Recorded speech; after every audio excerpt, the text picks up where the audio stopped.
গতকাল সারাদিন দুপুরের পর থেকেই সারা দেশের আলোচনার বিষয় ছিল বিমান বাহিনীর একটি বিমান বিধ্বস্ত হওয়া এবং সেটা একটা স্কুলের উপরে গিয়ে পড়া। আমি যখন এই ভিডিও রেকর্ড করছি তখন পর্যন্ত ২০ জন শিশুর মৃত্যুর খবর পাওয়া গেছে, স্কুলের শিশু। এ সংখ্যা আরও বাড়বে এটা নিশ্চিত, কিন্তু চাই না আমরা একটা মৃত্যু আর বাড়ুক। যে কটা মৃত্যু হয়েছে সেটা চাই না, আমাদের একজন মূল্যবান সম্পদ পাইলট মারা গেছেন সেটা চাই না, কিন্তু এই ঘটনাগুলো ঘটলো শুধু আমাদের দেশে না, সারা পৃথিবীতেই এটা একটা গুরুত্বপূর্ণ খবরে পরিণত হয়েছে। অনেক রকম আলোচনা আছে, আমরা মানুষ হিসাবে আমাদের দেশের মানুষের চরিত্র বা খাসলতের বেশ কিছু জিনিস আমাদের সামনে এসে হাজির হয়েছে। আমরা এটা নানান কারণ অনুসন্ধান করছি, করা উচিত।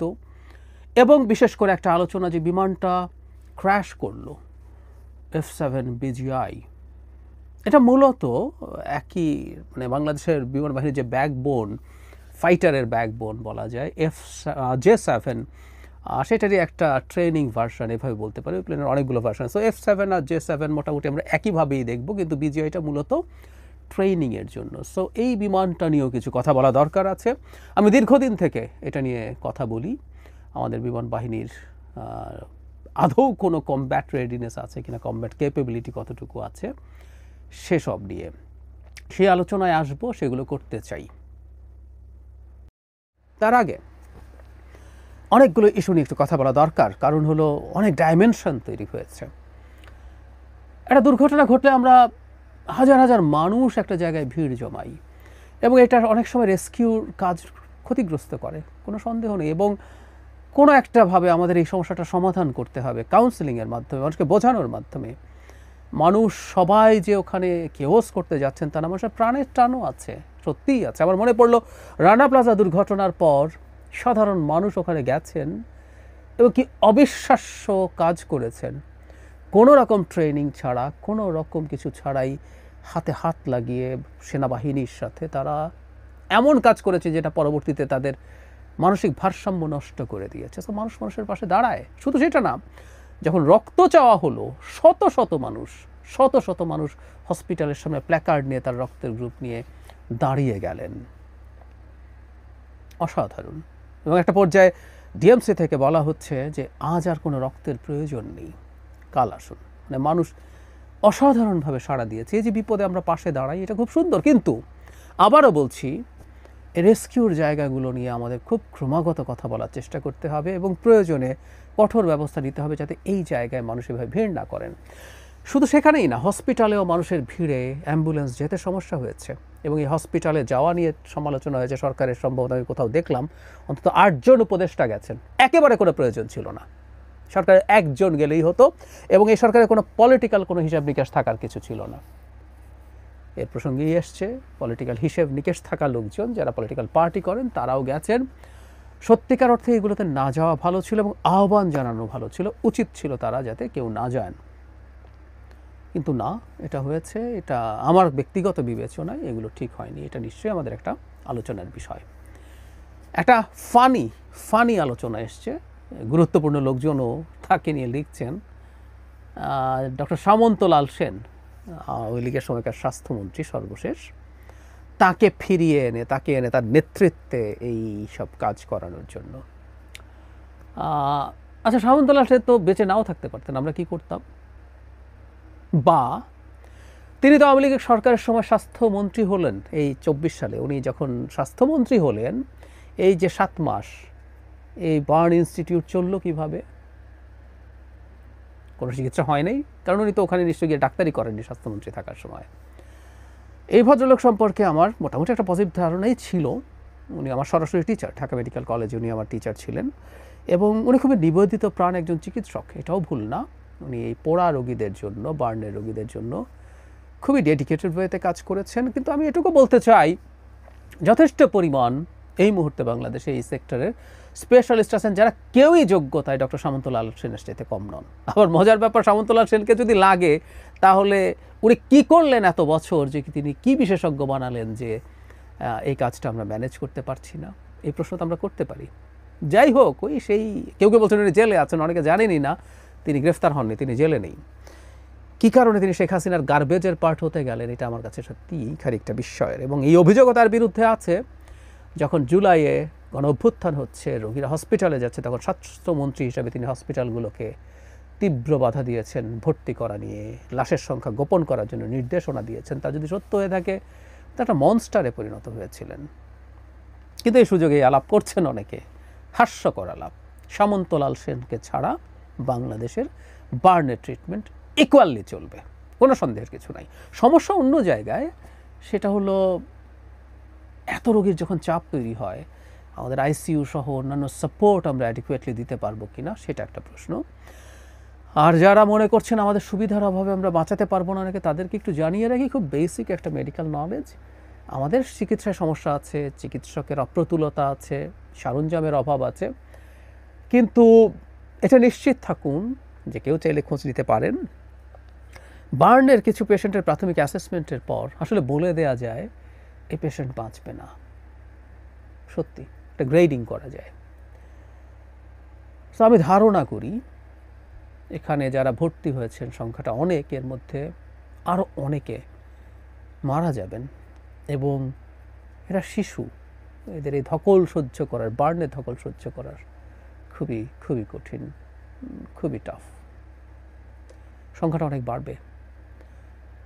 আর একটা ব্যাপার একটু টাচ করতে চাই, আমরা এখন সব কিছুকে আমরা আমাদের লাইক শেয়ার ভিউর পণ্যে পরিণত করছি। একটা ভিডিওর কথা কেউ কেউ বলছিলেন, একটা শিশু তার পোড়া শরীর নিয়ে, তার শরীর পুড়ে গেছে, সে হাঁটছে, ওটা ভিডিও করছে লোকজন, সেটা ছেড়েছে। যখন ফেসবুকে লিখলাম, আমি সব ভিডিও দেখতে পারি না, আমি নিতে পারি না, যদিও আমি এসব রোগী অনেক দেখেছি, আমি ক্যাজুয়ালিটিতে প্রচুর আহত মানুষ দেখেছি, আমি এই জিনিসগুলো নিতে পারিনি, আমি দেখতে চাইনি। কিন্তু সামহাও ওই ভিডিওটা দিতে দিতে সামহাও আমার সামনে আসলো এবং এটা চলতে শুরু করলো। 1-2 সেকেন্ড দেখে আমি আর নিতে পারিনি। আমরা মনস্টারে পরিণত হচ্ছে কিনা কোথাও, এই আলাপটাও করা দরকার আছে। এটুকু একটা শিশু পোড়া শরীরে দুর্ঘটনাস্থল থেকে বেরিয়ে হাঁটছে, কেউ তাকে ধরছে না, কেউ কেউ ভিডিও করছে। হয়তো এগুলো আমাদের এখনকার নিউ নর্মাল, কিন্তু আমার মনে হয় না সব দেশেই কি এরকম করে, এরকম হবে, আমার মনে হয় না। যাই হোক, এবার আমাদের দুর্ঘটনার কারণ কি এবং আমরা আসলে কি করব সামনে, সেটা নিয়ে কথা বলা দরকার। আমরা জানি যে এটা আসলে একজন পাইলটের স্বপ্ন পূরণের দিন ছিল। স্বপ্ন পূরণের দিন মানে হচ্ছে তার পাইলটের ট্রেনিংয়ের পর যখন তিনি অ্যাসিস্টেড ট্রেনিং করছিলেন 2 সিটার একটা ফাইটারের ট্রেইনারে, পেছনে একজন ট্রেইনড পাইলটকে নিয়ে, সেটার পর যখন তিনি সম্পূর্ণ কম্পিটেন্ট বলে মনে করবেন তার ট্রেইনার, তখন তিনি একটা একা উড়বেন। সেই দিনটাই ছিল এটা, যেদিন তিনি একা উড়বেন এবং প্রমাণ হবে তিনি আসলে সত্যিকারেরই একজন ফাইটার পাইলট হয়ে উঠছেন। সেদিনটাতে এটা ক্র্যাশ করলো। এরপরও টু সাম এক্সটেন্ট এটা একটা ট্রেনিং ফ্লাইট, কারণ হলো ফাইটারটাও আসলে ট্রেনিং ফাইটার। F-7 BGI এটা মূলত ট্রেনিংয়ের জন্য করা হয়। এরপর তিনি F-7 যেগুলো কমব্যাট F-7 মানে যেগুলো যুদ্ধের জন্য উপযোগী, যদিও এসব প্লেন যুদ্ধের জন্য কতটুকু উপযোগী, কী উপযোগী, এই প্রশ্ন দীর্ঘদিন থেকে আমি করছি। আমরা কোন সময়কার পৃথিবীতে কখন এসে বসে আছি, সেই আলাপগুলো যদি করব। তো সেই সময় এটা ক্র্যাশ করলো, তার মানে একটা ট্রেনিং ফ্লাইটই আসলে এটা। এই আলাপ আছে এবং এটা জেনুইনলি আছে যে ধরনের একটা ট্রেনিং ফ্লাইট কোথায় পরিচালনা করতে হবে, এই শহরের মধ্যে এভাবে ট্রেনিং ফ্লাইট পরিচালনা করা হবে কি না। এই আলাপও আমরা করতে পারি আসলে শহরের মধ্যে এরকম একটা রানওয়ে আছে যেখানে ফাইটার নামছে, সেই আলাপগুলো তো থাকা দরকার আছে, সত্যিকার অর্থেই আছে। একই সাথে একটা কথা একটু অফ টপিক, আমি আবার এই জায়গায় আসবো, আমি খুব গুছিয়ে আসলে লিখে বসি না, তাই হঠাৎ হঠাৎ যেটা মাথায় আসে সেটাই বলি। আমাদের দুর্ভাগ্য হচ্ছে প্লেনটা টেক অফের সময় ক্র্যাশ করেছে। এটা যদি ল্যান্ডিংয়ের সময় ক্র্যাশ করতো তাহলে আমাদের এই ক্ষতিটা এতটা হয়তো হতো না, কারণ মূলত বার্নে ঘটনা ঘটছে, প্লেনটা পড়লো। ইনফ্যাক্ট ফাইটার যদি ইম্প্যাক্ট করতো, আগুন না ধরলে আসলে খুব বেশি হতাহত হতো না। ফাইটার একটা খুবই ছোট বিমান, ভারতে মেডিকেলের ওপরে যেটা পড়েছিল বিরাট একটা বিমান, বোয়িং 787, সেই তুলনায় এগুলো একেবারেই ক্ষুদ্র, কিছুই না। কিন্তু আগুন লেগে গেছে যখন টেক অফ করে, তখন কিন্তু যে কোনো প্লেনের মানে ট্যাঙ্কগুলো সব জ্বালানিতে পরিপূর্ণ থাকে, সো জ্বালানি ছড়িয়ে গেছে এবং মুহূর্তে আগুন ছড়িয়ে গেছে। যখন সে ঘুরে আসতো তার ফুয়েল অনেক কম থাকতো এবং এই আগুন এতটা হতে পারতো না। এটা আমাদের একটা দুর্ভাগ্যের জায়গা। যাই হোক, পাইলটকে নিয়ে অনেক আলাপ আলোচনা হচ্ছে, তিনি ইজেক্ট করেননি। আমরা যারা জানি না তাদের উদ্দেশ্যে বলি, ফাইটারগুলোতে এক ধরনের ইজেকশন সিট থাকে, যেটা নিচে এক ধরনের রকেট বুস্টার থাকে, চাইলে সুইচ টেপা হলে এটা যে ক্যানোপি আছে প্লেনের পরে যে মানে স্বচ্ছ অংশটা, ওটা ভেঙে পাইলট বেরিয়ে আসেন, পরে প্যারাশুট দিয়ে নামেন। কখন ইজেক্ট করবেন বা আদৌ করবেন কি না, কীভাবে করবেন, এটা একটা ডিবেটের জায়গা। কারণ একজন পাইলট আসলে এই ডিসিশন নেওয়া সোজা না, তিনি কখন ইজেক্ট করবেন। অনেক আগে যদি ইজেক্ট করে প্লেনটা একদম আনকন্ট্রোলড হয়ে যাবে। পাইলট চিন্তা করতে পারেন এটা একটা রাষ্ট্রের সম্পদ, আমি এটাকে যতটুকু সম্ভব চেষ্টা করি রক্ষা করার, অথবা শেষ পর্যন্ত অন্তত চেষ্টা করি আমি এটাকে এমন জায়গায় নিয়ে যেতে যেখানে আমি মারা যাচ্ছি, কিন্তু এমন জায়গায় এটা ফাইটারটা বা প্লেনটা পড়ুক যে আলটিমেটলি নিচে থাকা মানুষের ক্ষয়ক্ষতি কম হবে। সো পাইলট সম্ভবত ইজেক্ট করেননি, আমি যতদূর দেখলাম, বা শেষ মুহূর্তে চেষ্টা করে আর পারেননি কিনা জানি না। তিনি মারা গেছেন, খুবই দুঃখজনক কথা। এক একজন ফাইটার পাইলট তৈরি করার পেছনে রাষ্ট্রের কত খরচ আমাদের আসলে ধারণা নাই। আমি আসবো ওই জায়গায়, অনেকেরই ধারণা নেই। আমাদের বিমান বাহিনীর J-7 ফাইটার নিয়ে দীর্ঘদিন থেকে আমি কথা বলছি। এই আলাপটা কয়েক মাস আগে একবার এসেছিল, যখন বাংলাদেশ পাকিস্তানের কাছে F-17 বিমান কিনতে চেয়েছিল বলে আলাপ আসে, সেটা নিয়ে ভারতের তীব্র প্রতিক্রিয়া হয়। তখন বলেছিলাম যে আমাদের যে এয়ারফোর্সের ব্যাকবোন J-7, এটা প্রাগৈতিহাসিক বিমান। এটা MiG-21-এর লাইসেন্স নিয়ে 60s-এ চায়না বানানোর লাইসেন্স পায়, বানাতে চেষ্টা করে, কিছু ঝামেলা হয়, তারপর তারা নিজস্ব প্রযুক্তি মিলিয়ে এটা বানায়। এটা বানানো চলতে থাকে এবং যেটা হয় সব সময় প্রত্যেকটা ফাইটারের আপগ্রেডেড ভার্সন হয়। সুতরাং আমরা যখন F-16 বলি, F-16 মানে অনেক কিছু। প্রথম দিকের F-16 আর পরের দিকের F-16 আসলে হুবহু একই না। ঠিক একইভাবে J-7-এরও যে কেউ এটা খুঁজতে গেলে দেখবেন অনেকগুলো ভ্যারিয়েন্ট আছে। আমাদের F-7 যেটা ক্র্যাশ করলো, এটা আসলে J-7ই চালানোর জন্য ফাইনাল প্রশিক্ষণ এখানে হয়। এটা একটা ট্রেনিং ভ্যারিয়েন্ট, এখানে করে তারা ট্রেনিংটা নেন। ট্রেনিংয়ের জন্য সাধারণত যেটা টুইন সিটার হয়, পেছনে একজন ট্রেন্ড পাইলট থাকেন যিনি ট্রেইনি পাইলটকে ট্রেন করেন।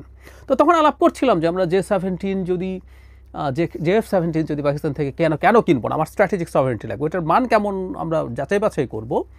আমরা প্রয়োজনে চায়না J-10 J-20 কেনার মতো অবস্থা আমাদের এখনও হয় নাই 5th জেনারেশন, কিন্তু আমরা J-10 কেনার চেষ্টা করতে পারি 4th জেনারেশন। এটা আমাদের করতে হবে আসলে। শুধু তাই না, আমরা অন্যান্য জায়গা থেকে আমাদের সোর্সিং করার চেষ্টা করতে পারি। হয়তো ইউরোপিয়ান যেগুলো টপ ফাইটার্স আছে, রাফাল অথবা ইউরোফাইটার টাইফুন, বা আমেরিকান, তো এখন F-35 বিক্রি করে আমাদের কাছে করবে কি না, ওই যে বলেছি আমেরিকার ইকুইপমেন্ট কেনার জন্য তাদের সাথে জিসোমিয়া চুক্তি সাইন করতে হয়, অনেকগুলো ইস্যুজ আছে। অবশ্য ট্রাম্প এখন বেচতে চায় অনেক কিছুই। তো যে কথাটা বলছিলাম, আমেরিকান ইভেন F-16 যদি আমরা কেনার চিন্তা করি, সেটাও অনেক এক্সপেন্সিভ তুলনামূলকভাবে। ইউরোপেরই জাস্ট 39 সম্ভবত গ্রিপেন সুইডেনের একটা ফাইটার আছে, যেটা তুলনামূলকভাবে কম দাম এবং যথেষ্ট কেপেবল। সো আমরা আমাদের মতো করে খুঁজবো, মাল্টিরোল ফাইটার বিশেষ করে খোঁজা। এই পৃথিবীতে এখন আসলে আগে বিমানের এগুলো নিয়ে বিস্তারিত অনেক আগে একদিন আলোচনা করেছিলাম, সামান্য যদি বলে রাখি, সেটা হচ্ছে এক এক কাজের জন্য এক এক বিমান। যেমন J-7 যেটা আমাদের ব্যাকবোন, এটা মূলত ইন্টারসেপ্টার, আরেকটা ফাইটারকে সে আকাশে ঠেকানোর চেষ্টা করে। কিন্তু এখনকার মানে ফাইটারগুলোকে মাল্টিরোল, যেমন ধরো চায়নার J-10 হচ্ছে মাল্টিরোল ফাইটার, ও সব রকম কাজ করতে পারে। F-16-এর কথা বললাম, মাল্টিরোল ফাইটার। সে অন্য বিমানের সাথে আকাশে ডগ ফাইট করতে পারে, ইন্টারসেপ্টর হিসেবে কাজ করতে পারে, সে রিকনেসেন্সের কাজ করতে পারে, সে গিয়ে উপর থেকে নানান রকম সার্ভেইলেন্স করতে পারে, সে গ্রাউন্ড টার্গেটে অ্যাটাক করতে পারে। সব রকম কাজ একটা ফাইটার দিয়ে করার চেষ্টা করে। সো সেই তুলনায় আমাদের কিছুই নাই। আমাদের কিছু MiG-29 কেনা হয়েছিল, বলা হয় যে এগুলো প্রায়গুলোই ইনঅ্যাক্টিভ, এগুলো এক ধরনের শোকেস করার চাইতে বেশি কিছু না। ফাইটার পেলেই হয় না তার প্রয়োজনীয় আর্মামেন্ট, মানে তার অস্ত্রশস্ত্র ঠিকঠাক মতো দেওয়া হয়নি বা আমাদের হাতে নেই, এই আলাপগুলো আছে। আমি খুব জেনুইন সোর্সে কথা বলে দেখেছি এবং শুনেছি যে এগুলো সম্ভবত সঠিক। তো যাই হোক, যে কথাটা বলছিলাম, যে এই বিমানগুলো প্রাগৈতিহাসিক, আসলে একেবারেই প্রাগৈতিহাসিক বিমান। এবং এগুলো 2013 সালে সর্বশেষ যে ব্যাচটা দেওয়া হয় সেটা বাংলাদেশকে দেওয়া হয়েছে। আমি আবারও বলছি, এটা 65 মানে মিড 65 দিক থেকে শুরু হয়, 13তে চায়না এগুলোর প্রোডাকশনই বন্ধ করে দেয়। বরং এই অভিযোগও আছে বাংলাদেশ যে ফাইনাল সাপ্লাইটা পেয়েছে এটা সম্ভবত চায়নার ডিকমিশনড ফাইটার, মানে তারা এগুলো ব্যবহার করা বন্ধ করার পর বাংলাদেশকে দিয়েছে। হাতে গোনা খুব অল্প কয়েকটা দেশ ব্যবহার করে, পাকিস্তানের প্রচুর আছে, যদিও আমরা জানি পাকিস্তানের নিজেরই প্রচুর, ওর F-16 আরও অনেক পুরনো কাল থেকে আছে, ও নিজে ফাইটার বানাচ্ছে, যে F-17 নিজে বানিয়েছে। সুতরাং পাকিস্তানের অনেক ভালো ফাইটারের মধ্যে তাদের সাথে এটা আছে। আর মিয়ানমার বা এই ধরনের কিছু দেশ আছে যারা এগুলো এখনও ব্যবহার করে, তাদের হাতে আছে। যদিও মিয়ানমারেরও মানে এয়ারফোর্সের পাওয়ার, তাদের রাশিয়ান প্রচুর ফাইটার্স আছে, advance fighters, 4th generation fighters, আমাদের চেয়ে মাচ বেটার। এবং আমরাই শুধুমাত্র এটাকে মূল জিনিস ধরে বসে আছি, আর কেউ কিন্তু আমাদের আশপাশেও কেউ কিন্তু এগুলোকে মূল শক্তি হিসাবে ধরে বসে নেই।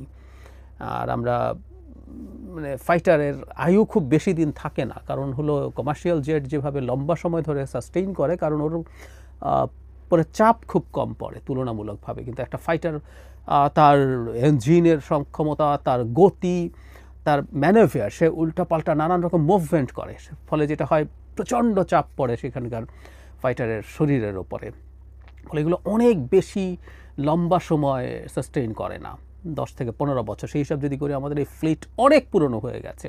সেই যাবতীয় ঝুঁকি আসলে তৈরি করেছে এগুলো দুর্ঘটনার শিকার হওয়ার। কিছুদিন আগে মিয়ানমারে হয়েছে, পাকিস্তানে হয়েছে, সেম ফাইটার।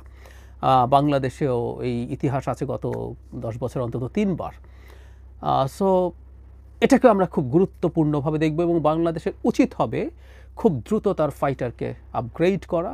বিশেষ করে আমরা ভারত সরিয়েও রাখি, মিয়ানমারের সাথেও একটা ফুল ফ্লেজেড কমব্যাট যদি আমাদের জড়াতে হয়, যুদ্ধে যদি জড়াতে হয়, ওদের বাহিনী এই মুহূর্তে একটু সংকটে আছে, কারণ তারা দীর্ঘদিন থেকে গৃহযুদ্ধের মধ্যে, কিন্তু ফুল শক্তির একটা মিয়ানমার সামরিক বাহিনীর সাথে আমরা কদ্দূর কী করতে পারবো, খুবই গুরুত্বপূর্ণ প্রশ্ন আছে এগুলো।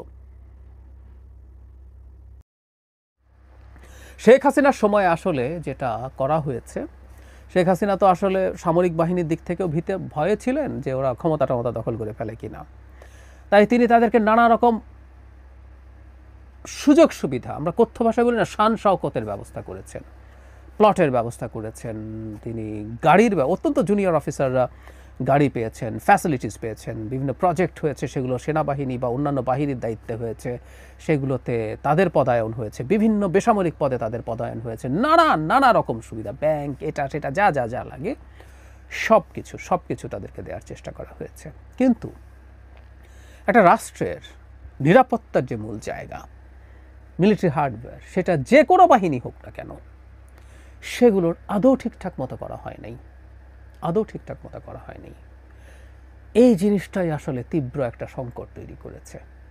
এবং এটাও শোনা যায়, এবং আমি এটা বিশ্বাসও করি, ভারত আসলে বাংলাদেশকে তার শক্তি, মানে সত্যিকার অর্থে সামরিক শক্তি বৃদ্ধিতে তীব্রভাবে বাধা দিয়েছে, দেয়ারই কথা।